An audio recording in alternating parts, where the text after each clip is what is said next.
Era uma vez um caminho. Caminho de casa, caminho da escola, caminho do trabalho. O tal caminho da roça, que se faz de olhos fechados.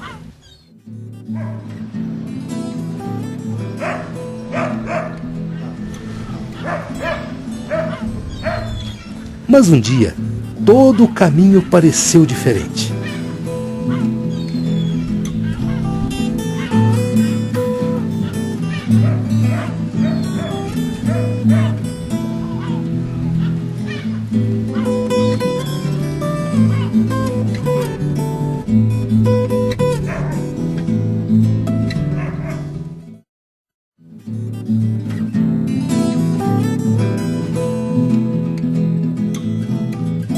Não que a rua tivesse mudado, pelo contrário.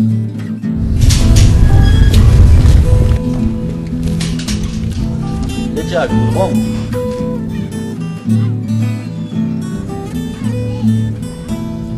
Oi, Tiago. Tudo continuava igual. As mesmas casas, os mesmos buracos, as mesmas árvores. Mas havia algo diferente. E aí, Tiago? O caminho da roça, de repente, parecia um mundo novo. Cada dia de um jeito. Bom dia. Era uma vez um caminho, que a cada dia abria novos caminhos.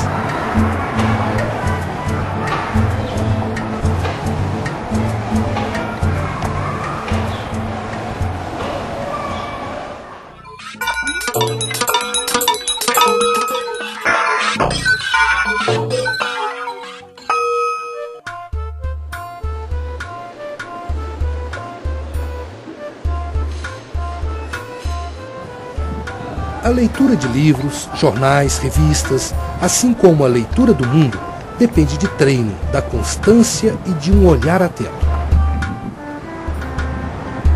É como uma longa caminhada. À medida que se avança, conquista-se familiaridade com o trajeto. Com isso, surgem novas possibilidades de ver o mundo e de ler o que está escrito. A leitura competente vai muito além da capacidade de interpretar as palavras e de conhecer os elementos da linguagem e os estilos de texto.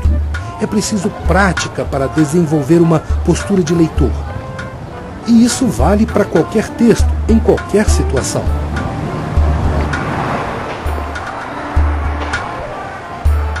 Para que a leitura seja transformadora, é preciso, assim como na vida, que o leitor crie o seu próprio caminho.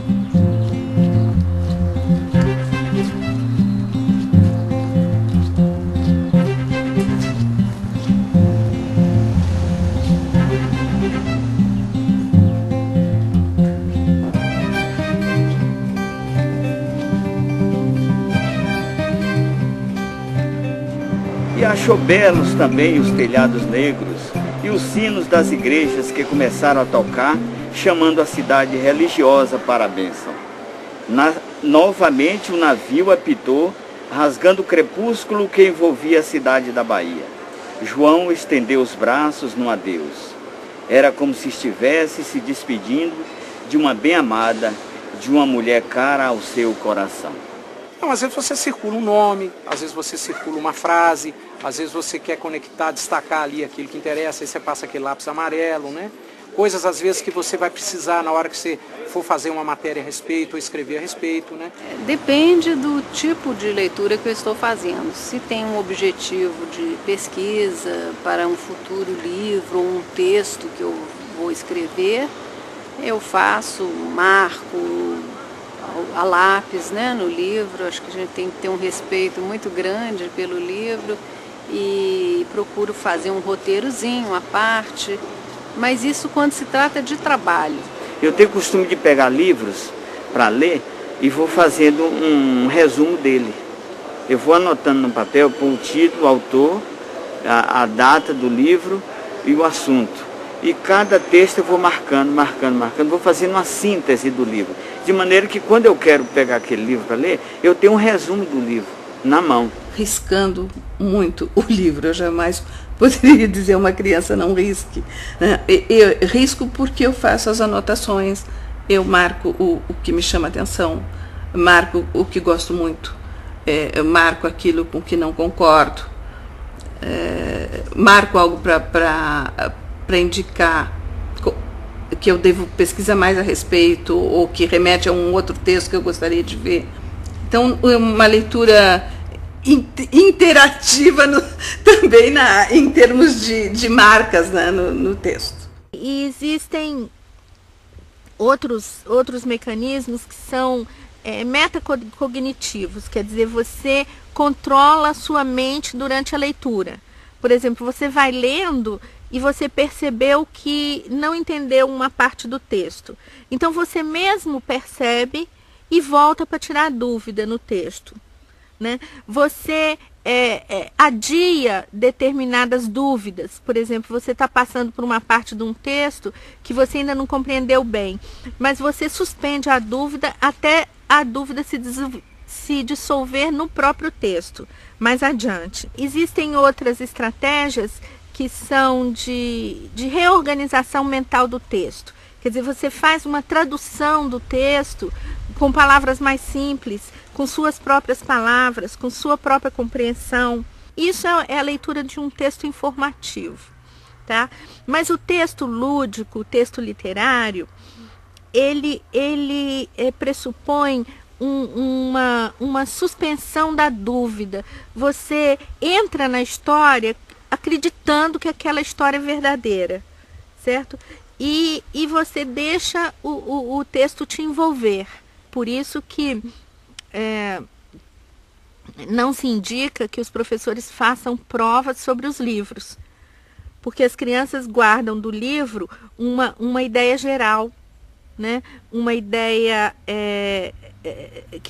em que foram gravados episódios significativos, e o que é significativo para um, às vezes não é significativo para outro, né? Então essa ideia geral que fica do livro, ela é muito pessoal, não há como cobrar numa prova, né?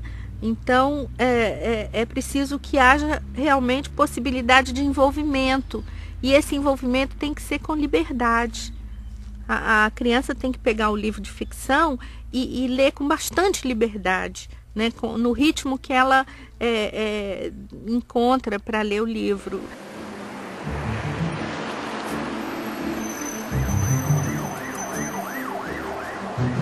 A vida em uma sociedade orientada pela comunicação audiovisual pode ser um convite à não leitura. Com isso, perde-se a possibilidade de conhecer novos mundos, de viajar no tempo e de criar intimidade cada vez maior com a linguagem escrita, fundamental ao pleno exercício da cidadania. A pessoa chegou de 60 anos para frente, como diz aquele ditado, é dar murro em ponta de faca. Estudar não compensa, você não vai influir nada do estudo daqui para frente. Trauma de professora de 4ª série. Eu sou obrigada a ler. Tem que ler. Fazer o quê, né? Um pouquinho sim, um pouquinho não. O necessário. Orelha e prefácio, leio muito. Às vezes eu leio porque é preciso, mas eu não sou de pegar um livro e ficar lendo, não sou. Então, ensino médio, assim, eu não tinha o costume de ler, não, na verdade. Eu não cheguei a ler muitas obras na literatura portuguesa, assim, não. Livro grande demora um pouquinho, aí já enjoa. Eu, em geral, não gosto de ler. Porque eu saco ficar lendo assim, a leitura fica muito entediante. Daí eu sou obrigada a ler, que senão eu ganho nota baixa. Jogar videogame. Tem cada jogo baita, jogo de luta. Como é que eu faço para ler as leituras que a professora sugere que eu leia? A nossa sociedade hoje é muito complexa. Né? Antigamente, quando a gente vivia em comunidades, a gente conhecia um ao outro. Então, até hoje, por exemplo, algumas práticas africanas de leitura e escrita, como ocorrem? Eu escrevo, encontro com você e leio para você. você gostaria de me visitar hoje? Então é na presença do outro, porque é a comunidade. Mas hoje nós moramos em sociedades muito complexas, né? Em que nós temos várias formas, né, de comunicação, vários modos de comunicação: o visual, o escrito, o oral. Então, pode jogar o videogame? Pode, né? Mas vamos explorar o mundo de outras formas. Quem sabe no futuro, quando você for fazer o seu videogame, né, você não vai ter tantas outras ideias, porque você leu tantos outros livros, conheceu tantas outras realidades. Então eu digo, vá com calma, vai lendo aos poucos, se organize, veja o melhor lugar que você pode ler esse livro e vai lendo aos poucos, anotando. Cada um tem um estilo pessoal de ler. Por que você não descobre esse estilo pessoal de ler?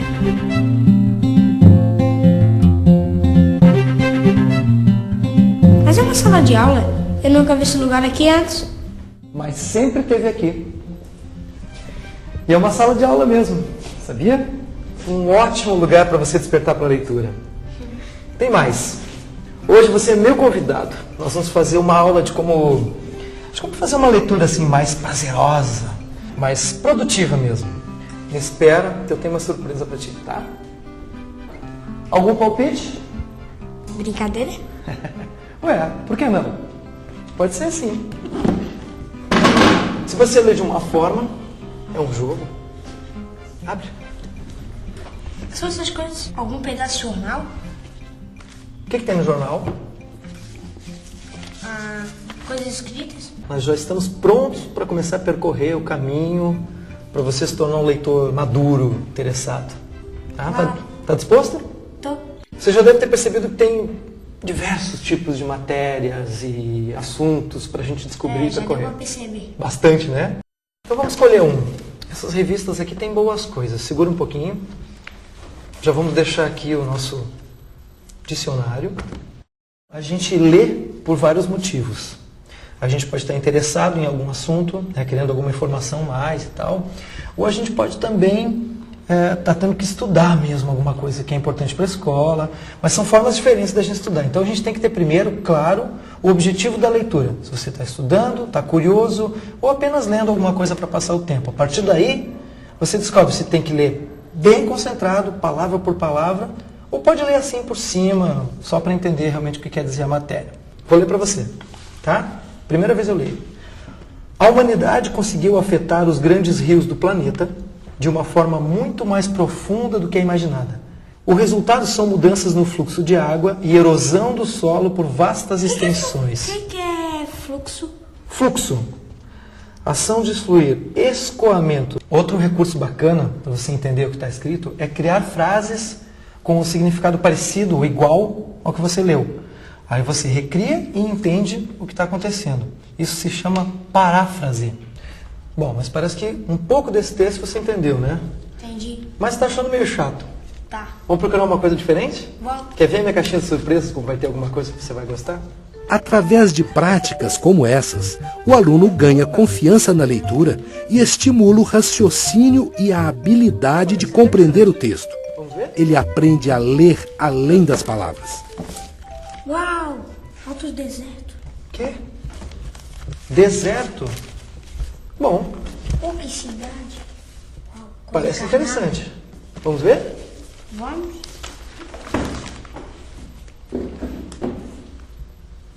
Viu?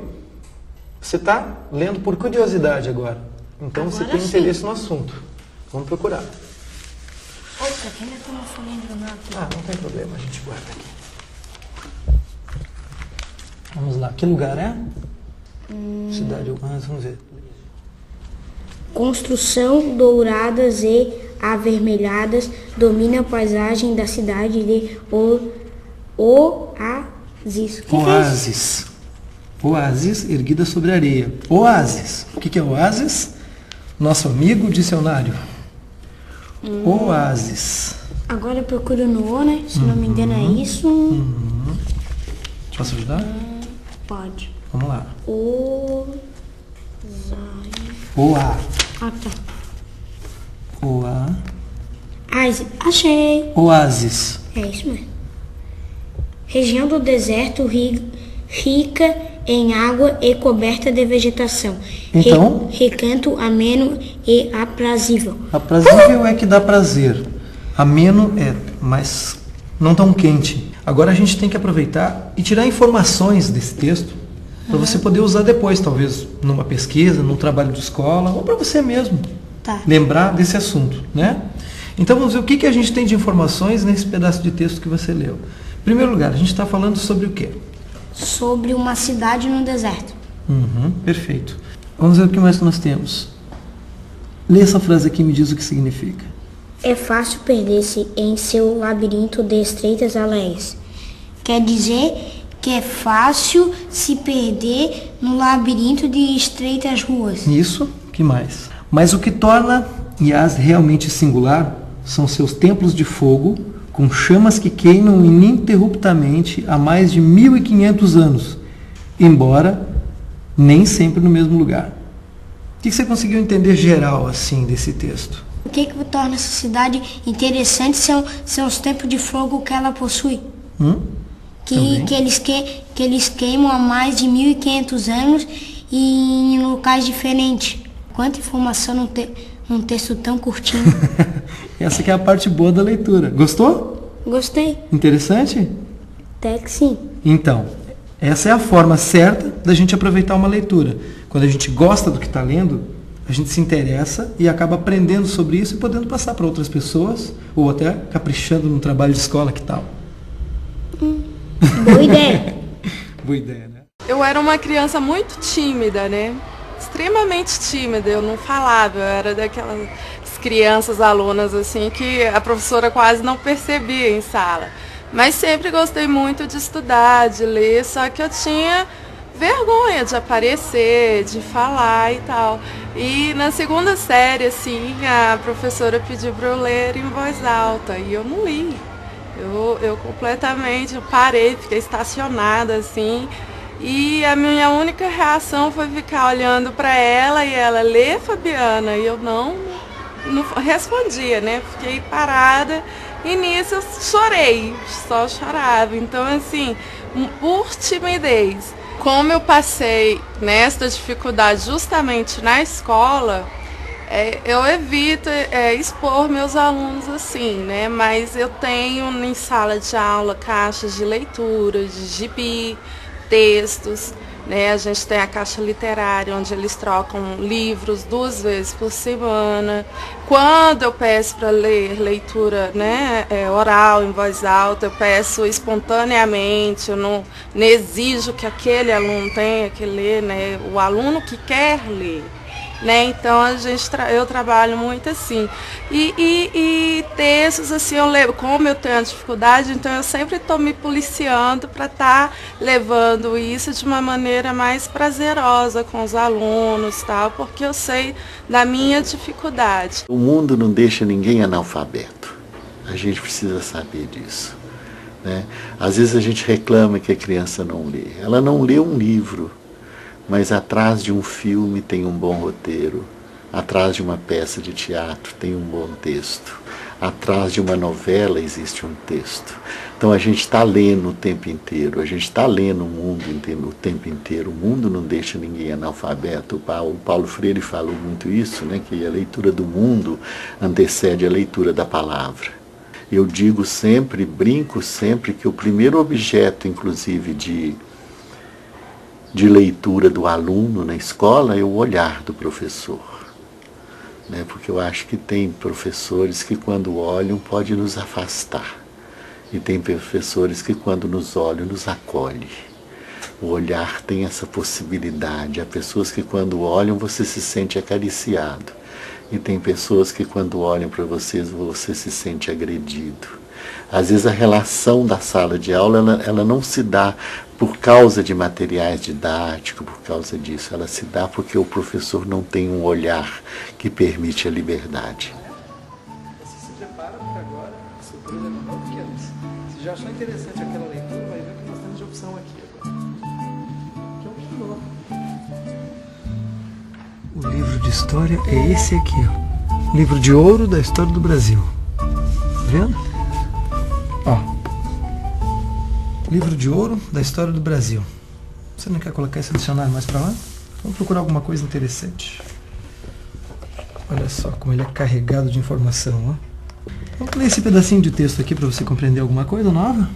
O primeiro instrumento institucional de ocupação das terras americanas foi a feitoria. Através delas faziam-se contatos com índios da terra e explorava para o Brasil. Se você tivesse que tirar informações daqui para talvez fazer um trabalho para a escola ou alguma coisa assim, nós teríamos que fazer o quê?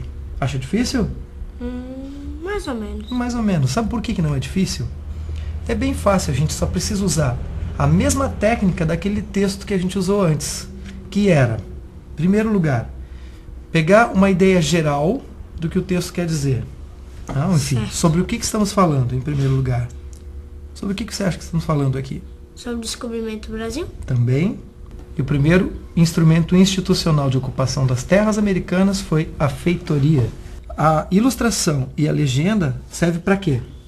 Para dizer, para representar o que foi dito no texto.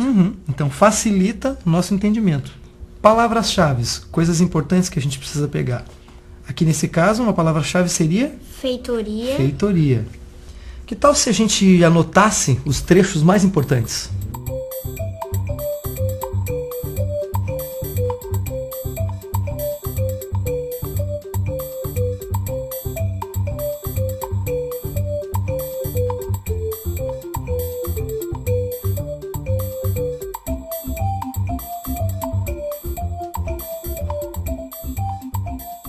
Os mesmos procedimentos que nós usamos naquela leitura anterior valem para essa aqui.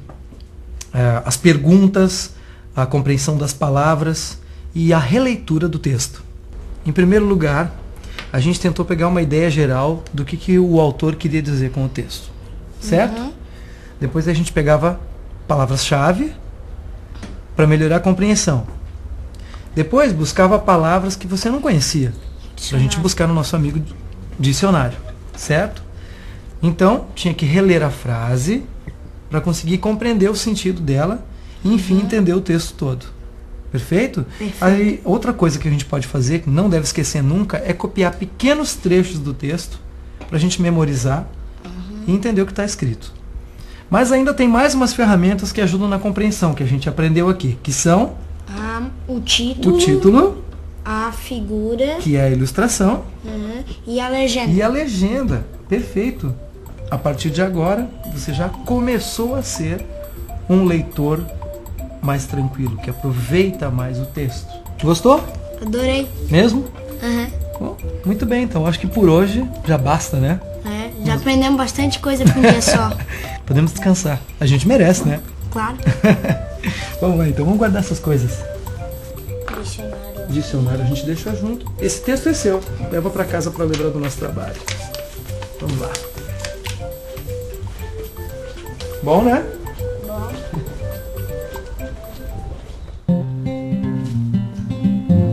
Obrigado, professor. Acho até que eu comecei a ler com gosto. Mas eu acho que em breve você vai se tornar uma leitura bem mais maduro e consciente. E vou dizer mais, hein? Um dia você vai estar ensinando outras pessoas a ler também. Será? Começa pelo menos pra mim. A minha história é reduzida mais ou menos assim. Chora. Nasci de São Cristóvão, morador de Madureira, desde pequeno acostumado a subir ladeira. Lembro muito bem dos meus tempos de moleque, que sempre passava férias no final do 107. Padre Miguel, sempre neto. Professor, eu acho que você tem razão. Eu hoje amadureci um pouco. Por que você está me dizendo isso? É porque é o seguinte, um dia eu li uma frase de um livro, eu achei ela bonita, só que eu não entendi ela direito. E depois de tudo que a gente fez hoje, ela fez mais sentido para mim. Que frase é essa? É o seguinte, professor, alguém que conduz outro alguém até si mesmo. Valeu, professor. Valeu.